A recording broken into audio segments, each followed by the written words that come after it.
troops to Syria's Aleppo. It would be the first deployment of Russian military personnel outside its military base on the Syrian coast, Beirut. Russia has put forth the unprecedented suggestion of deploying ground troops in Syria for the first time since the Russian Air Force joined the Syrian war last September in an effort to bolster its ally Syrian President Bashar al-Assad. The offer, submitted to the UN for approval, would be the first deployment of Russian military personnel outside the Maymim military base on the Syrian coast. The troops would be used to support government troops currently fighting in Aleppo, but it is not clear how many Russian boots would be sent. Their main focus would be to man military checkpoints, surveillance centers and intelligence units on the Castello Road at the entrance of the ancient city. Aleppo, once coined the industrial capital of Syria, is now largely in ruins, as the brunt of the Syrian war has been focused on the city, which has been divided between government and opposition forces since 2012. Opposition forces are currently fighting to break a government-imposed siege on the city aimed at choking out the last remaining rebel forces. Russia wants its troops to control the humanitarian corridors, bringing in UN aid to both rebel-held eastern Aleppo and government-controlled western Aleppo. The Syrian opposition is against the proposal. It wants aid to come in through the Ramessa district in southwest Aleppo, which is controlled by the Free Syrian Army. When Russia joined the war in September, it promised its mission would be short and swift, but a call for ground troops signals a more entrenching position in the country. With the support of Russian warplanes, Syrian government troops were able to retake the ancient city of Palmyra from Daesh, along with 12,000 square meters of countryside in Latakia, Aleppo and Hama.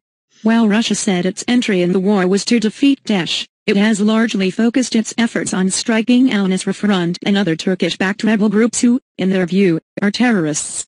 Moscow has helped facilitate supervised talks between the Syrian army and Kurdish militias in Al-Hazaka last week. They were also involved in securing a deal for rebels to evacuate the strategic town of Daraya, south of Damascus. The Russians have also been heavily involved in revamping and upgrading the military airports at Maymim on the Syrian coast, T4 in Palmyra, and Kuwirs, all three of which have been put at the disposal of the Russian army. All three have been placed under the disposal of the Russian army. President Vladimir Putin announced his decision to put full weight behind the government in Damascus during his address at the UN General Assembly last September. In October he gave a televised address, saying that the operations have been planned in advance, as early as March 2015. He added that his goal in Syria was stabilizing the legitimate power and creating conditions for political compromise. His foreign minister, Sergei Lavrov, has been heavily involved in brokering Syrian peace talks in Geneva since last January. During 11 months of battle, the Russian army has lost one jet, which was shot down by the Turkish Air Force last November. That single incident triggered a political and economic confrontation between Moscow and Ankara, reportedly costing the Turkish economy $10 billion and lost trade with Russia. The dispute was settled after Recep Tayyip Erdogan made an official apology earlier this summer, ahead of a high-profile meeting with Putin in St. Petersburg on August 9. As a result of that summit, the Russians started accommodating Turkish worries in Syria, namely vis-à-vis Kurdish ambitions of statehood on the Syrian-Turkish border. Putin promised to eradicate the Kurdish project in exchange for letting his troops and the Syrian army overrun the city of Aleppo. Last week, the Kremlin was silent over the Turkish army's invasion and occupation of the Syrian border city of Jarablus, where it was fully liberated from Daesh. Reciprocating, Putin severed his ties with Syrian Kurds and nudged government troops to... Правительственные войска использовали недавно полученные российские военные самолеты для бомбардировок позиций боевиков исламского государства в провинции Алеппо, передает агентство Рейтер, ссылаясь на Сирийский центр по соблюдению прав человека. В сообщении подчеркивается, что российскими самолетами управляли сирийские летчики. Российские аналитики уверены, что Москва... Тема Сирии станет одной из главных на предстоящей на следующей неделе встрече президентов России и США. Президент Обама намерен дать понять, что усиление поддержки режима Асада – это проигрышная ставка. Вероятные последствия заключаются в усилении и разрастании продолжающегося кризиса в этой стране, что не в интересах ни российского народа, ни американского, сообщил пресс-секретарь Белого дома Джош Эрнест. Уверена, что Москва не собирается напрямую вмешиваться в конфликт. Все это говорит о том, что Россия приняла качественно изменила свое поведение по сравнению с предыдущим периодом. Но вмешиваться напрямую, я думаю, что она не будет. И хотя я полагаю, что среди некоторых в наших военных кругах, может быть, кулаки и чешутся. Нам не нужен второй Афганистан. В последние недели появилось множество сообщений, подтверждаемых съемками из космоса, что Россия резко усилила свое военное присутствие в Сирии и увеличила поставки оружия для сирийской армии в рамках поддержки Асада, в том числе танков, самолетов и вертолетов. روسیه، آمریکا، ترکیه و عربستان در هتل ایمپریال وین اتریش دور یک میز نشستند و نتایج سفر بشار اسد رئیس جمهور سوریه به مسکو را پیگیری و راه حل سیاسی بحران را بررسی کردند.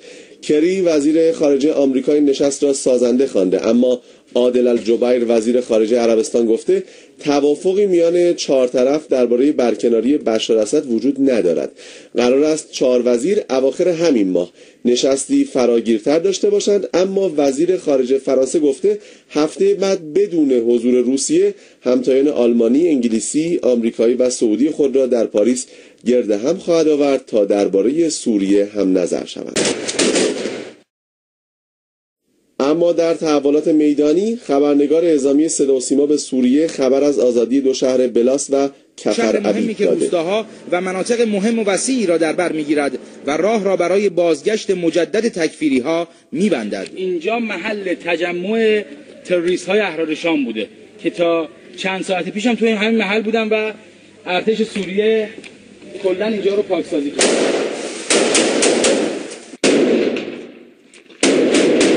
رزمندگان سوری که موفق شدند ظرف چند روز با شجاعت تمام به عمق بیش از 10 کیلومتری جنوب حلب نفوذ و 10 شهر و روستا و شهرک را از لوث وجود تکفیری ها آزاد کنند، حالا به دنبال پاکسازی کامل و تثبیت مواضع خود هستند. ایمان مرآتی، خبرگزاری صدا و سیما، روستای آزاد شده ابتین.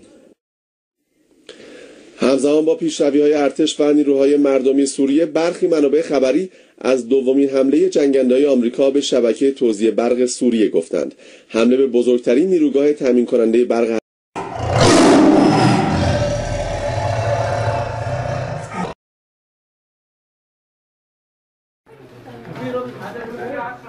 Filmed by doctors who were trying to save them. It's thought these Syrians are the victims of chemical weapons. If true, there could be major consequences for the country's rulers.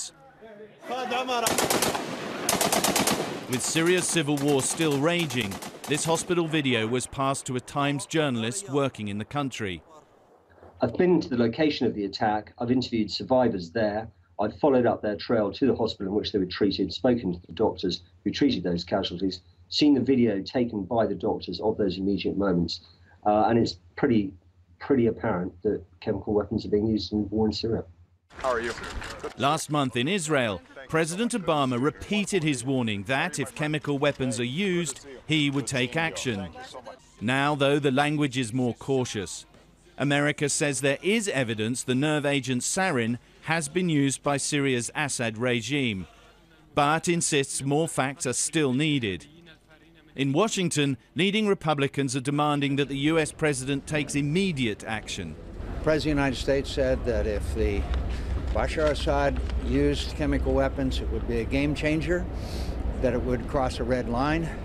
I think it's pretty obvious that red line has been crossed. Britain is backing America's demands for the UN to be given full access to the alleged chemical weapons sites.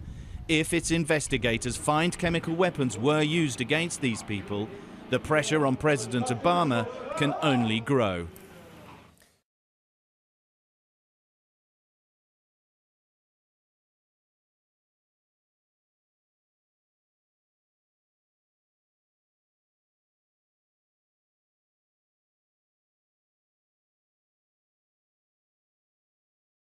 الشمالي تحت غطاء جوي روسي ودعم من الميليشيات الطائفية الإيرانية والعراقية. 100,000 نازح خرج بعضهم إلى الحدود السورية التركية والبعض الآخر إلى بلدات ريف حلب الغربي المجاورة لريف حلب الشمالي. سندخل الآن ونتعرف أكثر على معاناة النازحين الذين خرجوا من ريف حلب الشمالي إلى ريف حلب الغربي بين أغصان الزيتون وفي أبنية خالية من أبسط مقومات الحياة. بعد ما انقصف بيتنا نزحنا لهون، والله بين الشوك قعدنا بالارض هونيك بين ما جينا هون على هي ارض يعني تراب هيك وطم ومطر وبرد، وجينا لهون وين نروح؟ والله عم نقلع شوك. والله عم نقلع شوك، وجبت لهم سخنت مي للولاد لغسلت لهم ايدين مرديم ومن الغبره الحجار كله عليه. الولد ضل من اول يوم لتاني يوم من حزم الطبي ضايع ما يوعى. يعني هلا لو تشوفوا شلون صحي يقوم حاله يرقد الولد من عزم الطبي وقت طيب بالبرميل عليه ويدوروا عليه ما نلاقيه. بعدين فوق القش لقينا يصيح ابوه يدور يا عبد القادر يا عبد القادر ولا لا عبد القادر. اخوه ركض قال له يابا اخوي ميت. شالوه وحطوه على العدل ما يتحرك عمره 10 سنين. يشيلوه يحطوه يبكوا عليه وميت الولد. اجا ابوه ما سخي قال لي يعني اولادك 2 ماتوا بقضي يعني يرجع الرخر يموت. جاله ابوه حيطوه على الزي والله عند اللي صحيان شوي الولد قايل له بابا قال شايله زيت وجايبه وحب برقد فيه. قال لي ما بقى بدي لا غنم ولا بدي بيوت ولا بدي شيء. مليح عبد القادر حكى جايب لي هو اجا جايب لي وكله تراب. يعني مشينا قدام لحقني في الولد كل حال ترجع برميل رخر. اول برميل وثاني برميل. اول برميل طب علينا ثاني برميل على الاولاد وابوه من الرخاره وضلوا ورانا ديجوا. وين الرو يا ربي قربان اسمك وين الرو. طيران الروسي يضم علينا يضربنا.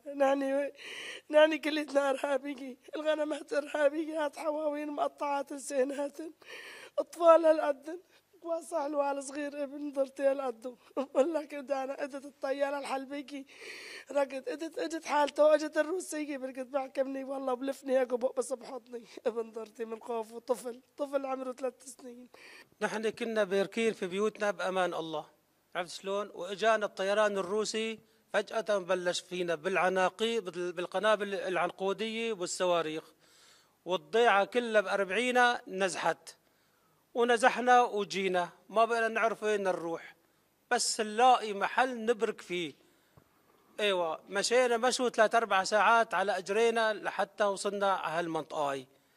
ايوه جينا شوفت عينكم يعني وصلنا لهوني ما في محل على العظم بنايات. بركنا لا شباك لا باب لا بلاط.